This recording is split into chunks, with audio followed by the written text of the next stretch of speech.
Fala, investidores anarquistas, tudo bem com vocês?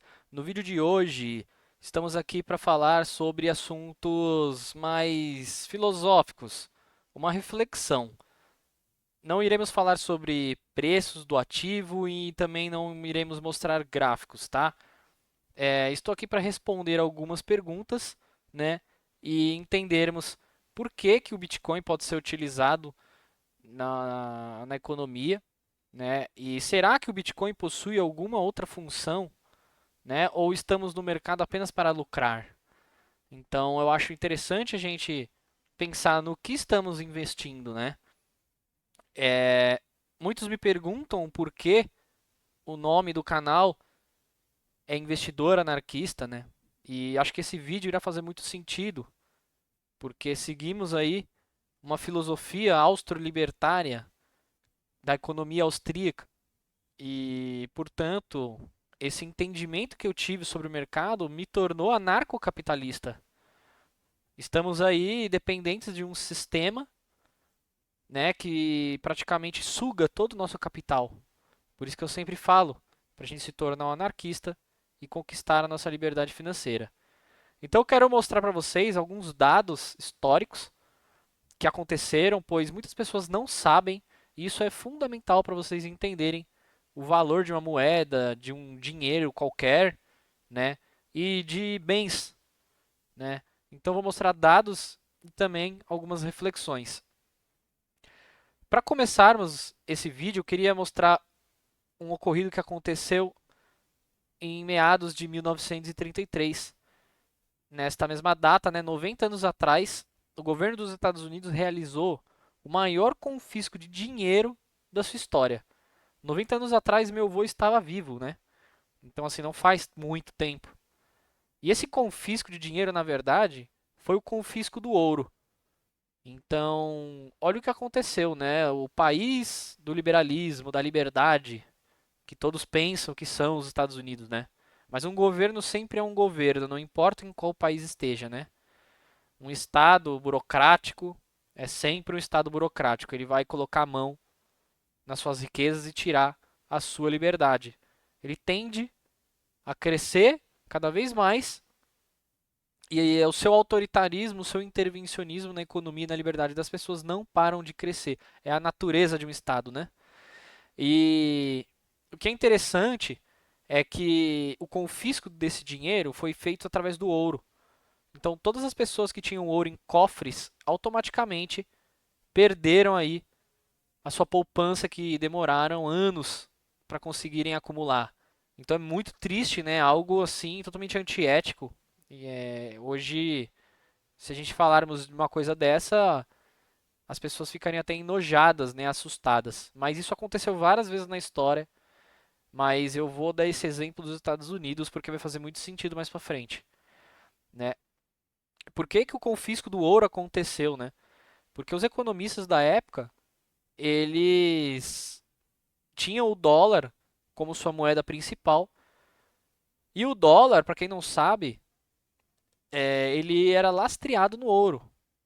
Ou seja, aqui eu tenho a nota de $1, né? Então, se vocês analisarem bem, ó, certificado em gold, $1 de 1926, tá vendo, ó? Pagar em moedas de ouro ao portador. Tá escrito aqui embaixo, tá vendo, ó? E o que acontece? O dólar, na verdade, ele era um certificado de riqueza.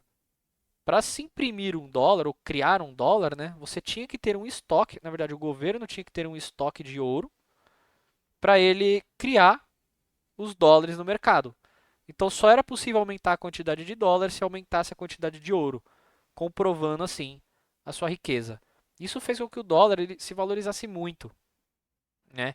E por isso que as pessoas começaram a poupar o ouro e gastar os dólares. Isso acabou afetando a economia americana. Até que em 1971 aconteceu algo que mudou a história da humanidade. Foi abolido, né, o acordo de Bretton Woods, que era justamente o lastro do dólar em ouro, né? E muitos economistas hoje defendem esse sistema, defendem a moeda sem lastro, né? A impressão de dinheiro através de economistas que decidem quando é a melhor hora de imprimir, né? E esse sistema ele foi refletido no mundo. O Brasil também usa um sistema parecido, sem lastro, com um banco central decidindo a hora de se imprimir moeda. Mas será que esse é o melhor sistema mesmo para a sociedade? Será que isso foi justo? Então é isso que eu vou mostrar para vocês, né, no, no vídeo de hoje. Então, temos a pergunta aqui: o que aconteceu em 1971? Então, galera, esse primeiro gráfico aqui nada mais é do que é, a produtividade, claro, dos Estados Unidos, né, junto ao aumento dos salários. Então, até em 1948 e 1971, conforme a produtividade dos Estados Unidos ia aumentando, eles iam lucrando, eles iam expandindo sua riqueza, os salários eles também aumentavam junto, porque era uma valorização mútua, né? E se vermos aqui, quando acabou o lastro do ouro com o dólar, né? Em 1971, começou a descolar essa linha da valorização dos salários com a produtividade. Então você vê que a produtividade ela se valorizou 246% e os salários 115%. Por que que exatamente aconteceu? Será que teve coincidência? Sim, galera. Por que que isso aconteceu, né? Como a impressão de moeda ela era maior, porque não tinha o lastro em ouro, era mais fácil se produzir moeda, e esse dinheiro impresso novo, ele ia para os bens de capitais e não para os trabalhadores. Então, por isso que você vê essa descolada, né, da produção.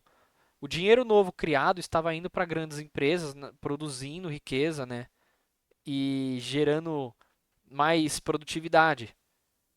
E a renda dos trabalhadores ficou muito distante da produtividade.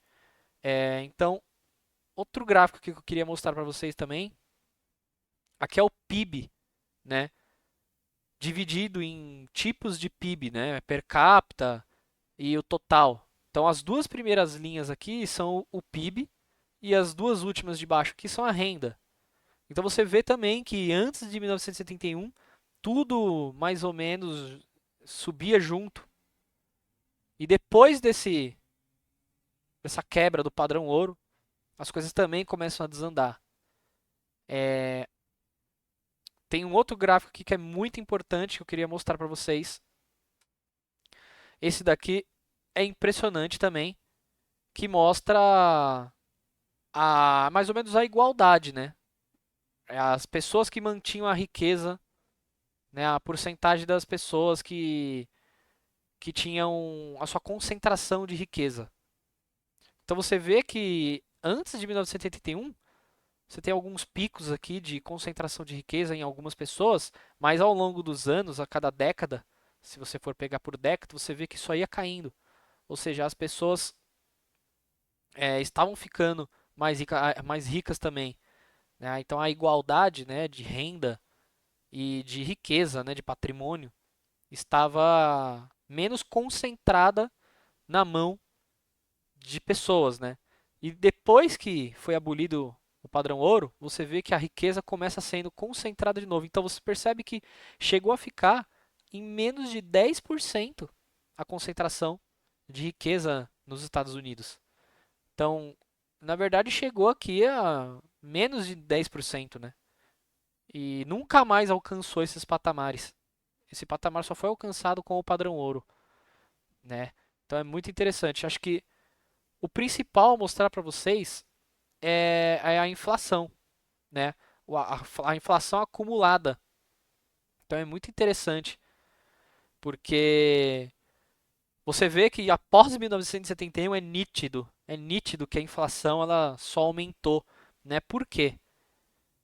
Como você tem uma criação de dinheiro sendo criada mais fácil, né, na sociedade, você vai ter um aumento da inflação. Eles vendem que a inflação é o aumento de preços, mas se vocês pegarem os livros, principalmente do Ludwig von Mises, eu vou deixar a indicação dos livros aqui depois, você vê que na verdade a inflação ela não é é o aumento dos preços? O aumento de preços é a consequência da inflação. A inflação é a criação de moeda sem a criação de riqueza. Então, simplesmente você criar dinheiro do nada, você está gerando inflação. E isso aqui é o que demonstra como perdeu o lastro no ouro, ficou mais fácil criar dinheiro. Você vê que a inflação ela ficou absurdamente galopante, alta. E o que é interessante ver é que no passado você teve momentos até de deflação. Então você percebe que aqui, ó, de 1920 até 1940, por 20 anos, você chegou a ter deflação, ou seja, os preços das coisas chegaram a diminuir, né? As coisas ficaram mais baratas. Porque essa é a tendência, a tecnologia faz as coisas ficarem mais baratas, mas o que a gente vê hoje é os preços aumentarem infinitamente. Então, olha que interessante, né? É, falando em confisco de dinheiro, é muito interessante falar em confisco de dinheiro, né? Porque no Brasil também aconteceu, para quem lembra, para quem tem mais de 35 anos, né? 40 anos de idade, mais ou menos, sabe que o Collor, no governo dele, ele fez um confisco também de dinheiro, né, do banco. Então as poupanças das pessoas foram confiscadas e foi uma loucura. E assim, por que que eu falo do ouro que foi confiscado nos Estados Unidos, do confisco de dinheiro também no governo Collor? Se existisse o Bitcoin nessa época, galera, isso não teria acontecido. Então, é a mesma coisa que as pessoas estão sofrendo hoje na Venezuela, onde o dinheiro perde valor todo dia. O Bitcoin está salvando vidas, galera, salvando o patrimônio de milhares de pessoas. E ele poderia ter salvo, né, a renda de muita gente, né?